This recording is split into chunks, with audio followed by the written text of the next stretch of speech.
അയത്തുള്ള അലി ഖമനയുടെ വിലാപയാത്രയ്ക്ക് മുൻപ് പശ്ചിമേഷ്യ വിറപ്പിക്കലോ ഇറാന്റെ വ്യോമാക്രമണം.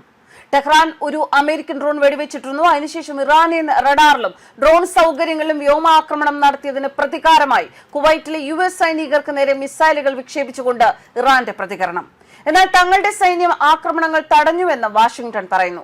അതേസമയം ലോകത്തെ ഒരിക്കൽ കൂടി വിറപ്പിച്ച് തങ്ങളുടെ പരമോന്നത നേതാവിന്റെ ഖബറടക്കം നടത്താനുള്ള ഇറാന്റെ ശ്രമമാണിതെന്ന് യുദ്ധവിദഗ്ധർ വിലയിരുത്തുന്നു. ഇറാനെതിരെ US-ഉം ഇസ്രയേലും സംയുക്തമായി നടത്തിയ ആക്രമണത്തിൽ വധിക്കപ്പെട്ട ഇറാന്റെ പരമോന്നത നേതാവ് അയത്തുള്ള അലി ഖമനയുടെ 3 ദിവസത്തെ വിലാപയാത്ര പ്രഖ്യാപിച്ചത് ഇറാൻ കഴിഞ്ഞ ദിവസമാണ്.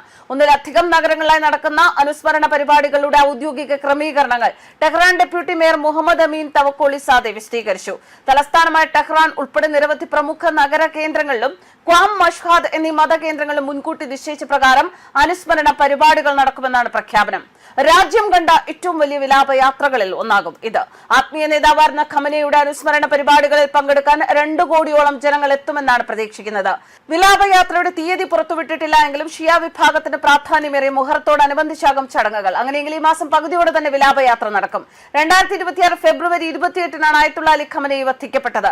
സംഭവം നടന്ന് 3 മാസം പിന്നിടുമ്പോഴാണ് വിലാപയാത്രയ്ക്കായി ഇറാൻ ഒരുക്കങ്ങൾ കൂട്ടുന്നത്. വധിക്കപ്പെട്ടതിനു ശേഷം അദ്ദേഹത്തിന്റെ മൃതദേഹം എവിടെയാണ് സൂക്ഷിച്ചിരിക്കുന്നത് എന്ന കാര്യത്തിൽ ഒരു വിവരവും ഇതുവരെ പുറത്തുവിട്ടിട്ടില്ല.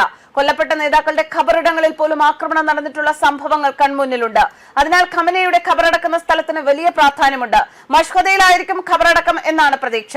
അമേരിക്കയുമായി സമാധാന ചർച്ചകൾ പ്രതീക്ഷിക്കുന്ന പശ്ചാത്തലത്തിൽ അനുകൂല സാഹചര്യം മുന്നിൽ കണ്ടാണ് വിലാപയാത്രയ്ക്ക് ഒരുക്കങ്ങൾ നടക്കുന്നത് എന്നാണ് വിവരം. ഇന്ന് പുലർച്ചെയാണ് ഇറാൻ കുവൈറ്റിനെ ആക്രമിച്ചത്. കുവൈറ്റിലെ US സേനയ്ക്ക് നേരെ വിക്ഷേപിച്ച ഒരു കൂട്ടം ഇറാനിയൻ ഡ്രോണുകൾ ലക്ഷ്യം കാണുന്നതിൽ പരാജയപ്പെട്ടു എന്നാണ് US പറയുന്നത്. ആക്രമണത്തിൽ ഒരു അമേരിക്കൻ ഉദ്യോഗസ്ഥനും പരിക്കേറ്റിട്ടില്ല എന്നും ഒരു ആസ്തിക്കും കേടുപാടുകൾ സംഭവിച്ചിട്ടില്ല എന്നും ഉറപ്പാക്കിക്കൊണ്ട് തങ്ങളുടെ വ്യോമ പ്രതിരോധ സംവിധാനങ്ങൾ ഒന്നിലധികം ഡ്രോണുകളെ വിജയകരമായി തടഞ്ഞു എന്നും വെടിവെച്ചുവെന്നും US സൈന്യം പറയുന്നു. കഴിഞ്ഞ ആഴ്ച ടെഹ്റാൻ ഒരു അമേരിക്കൻ ഡ്രോൺ വെടിവെച്ചിട്ടതിന് ശേഷം ഇറാനിയൻ റഡാറിലും ഡ്രോൺ സൗകര്യങ്ങളിലും വ്യോമാക്രമണം നടത്തിയിരുന്നു. ഇതിന് പ്രതികാരമായാണ് കുവൈറ്റിലെ US സൈനികർക്ക് നേരെ മിസൈലുകൾ വിക്ഷേപിച്ചുകൊണ്ട് ഇറാന്റെ പ്രതികരണം. എന്നാൽ തങ്ങളുടെ സൈന്യം ആക്രമണങ്ങൾ തടഞ്ഞുവെന്ന് വാഷിംഗ്ടൺ പറയുന്നു. സംഘർഷം അവസാനിപ്പിക്കുന്നതിനുള്ള ശ്രമങ്ങൾ ഒരു ഉദ്യോഗസ്ഥർ തുടരുമ്പോഴും പ്രതികാര നടപടികളിലൂടെ ഇരു രാജ്യങ്ങളും തമ്മിലുള്ള ദുർബലമായ വെടിനിർത്തൽ ആവർത്തിച്ച് ബുദ്ധിമുട്ടുണ്ടാക്കുന്നു. ചർച്ചകൾ തുടരുന്നുണ്ടെങ്കിലും ഒരു കരാറിലെത്താൻ ഇരുപക്ഷവും എത്രത്തോളം അടുത്താണെന്ന് വ്യക്തമല്ല. കൂടാതെ ഏതെങ്കിലും പുതിയ ആക്രമണം ഈ പ്രക്രിയയെ അപകടത്തിലാക്കും. ഈ ആക്രമണം മിഡിൽ ഈസ്റ്റിൽ വീണ്ടും സംഘർഷം വർദ്ധിപ്പിച്ചിരിക്കുകയാണ്. ഏകദേശം 1500 ചതുരശ്ര കിലോമീറ്റർ വിസ്തൃതിയുള്ള അമ്പിന്റെ ആകൃതിയിലുള്ള ദ്വീപ്, അതിന്റെ ഭൂമിശാസ്ത്ര അത്ഭുതങ്ങൾ, അതുല്യമായ വന്യജീവികൾ, സമ്പന്നമായ സമുദ്ര പൈതൃകം എന്നിവയ്ക്ക് പേരുകേട്ട ഒരു ഡ്യൂട്ടി ഫ്രീ വ്യാപാര മേഖലയാണിത്. ബഹ്റൈനിൽ ഉടനീളം വ്യോമാക്രമണ സൈറനുകൾ മുഴങ്ങി. ഇത് താമസക്കാരോട് ശാന്തത പാലിക്കാനും അടുത്തുള്ള സുരക്ഷിത കേന്ദ്രത്തിലേക്ക് മാറാനും ആഭ്യന്തര മന്ത്രാലയം ആവശ്യപ്പെട്ടു. കുവൈത്തിലെ ശത്രു താവളങ്ങളിൽ 3 മിസൈലുകൾ പതിച്ചുവെന്നാണ് ഇറാന്റെ ഇസ്ലാമിക് റവല്യൂഷണറി ഗാർഡ് കോർപ്സ് അവകാശപ്പെടുന്നത്.